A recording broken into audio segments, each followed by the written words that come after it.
Dumarami na ang bumibili ng mga bulaklak sa Dangwa sa Maynila. Tumaas na ng hanggang 50 piso ang ilang klase ng bulaklak. May unang balita live, si EJ Gomez. EJ? Susan, makulay na umaga, no? Patuloy nga ang dagsa ng mga kapuso natin dito sa Dangwa sa Maynila para mamili ng mga bulaklak para sa undas. Marami sa kanila galing pa, no, sa mga malalayong lugar. Ang presyo naman tumaas na ng 20 pesos hanggang 50 pesos para sa mga bulaklak na nakatali.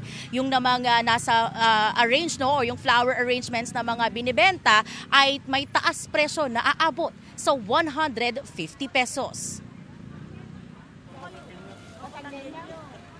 Bumiyahe pa mula Batangas ang pamilya ni Amor para mamili ng mga bulaklak sa Dangwa ngayong undas. Namili na rin daw sila kahapon pero kulang ang kanilang mga napamili kaya kailangan bumalik. Ramdam daw ang pagtaas ng presyo matapos lang ang isang araw. Kung sa ibang lugar daw sila namili, sa tansya niya aabot ng halos doble o 40,000 pesos ang gastos sa mga bulaklak. Mas nakakamura. Kaya lang medyo tumaas ng konti kaysa kahapon. Parang almost 18,000. Maraming pabili. Okay. Yung mga kaibigan.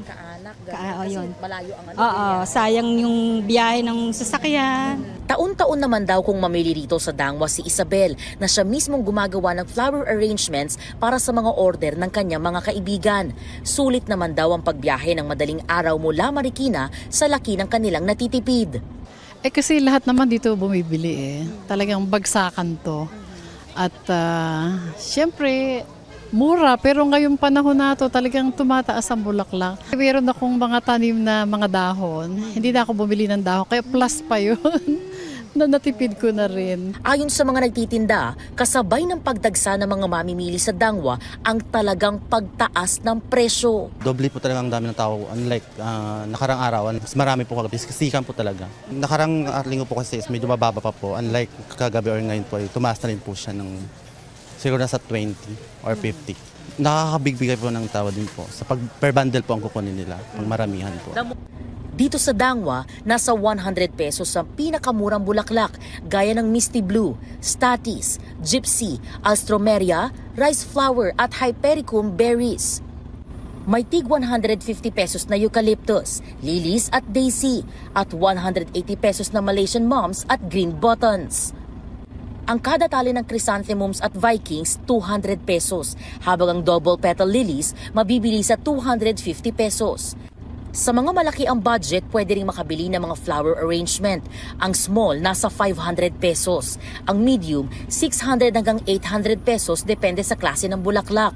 Ang large, 1,000 pesos. At ang pinakamalaki, ibinibenta sa 1,500 pesos. Susan, ayon dun sa mga nakausap natin nagtitinda, no, marami daw sa mga mamimili ang pinipiling mamili rito sa Dangwa ng gabi hanggang madaling araw. Asahan naman daw ang mas mataas pa na presyo bukas hanggang sa mismong araw ng undas. At yan, ang unang balita mula rito sa Dangwa sa Maynila.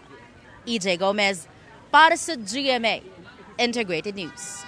Gusto mo bang mauna sa mga balita? Mag-subscribe na sa GMA Integrated News sa YouTube at tumutok sa unang balita.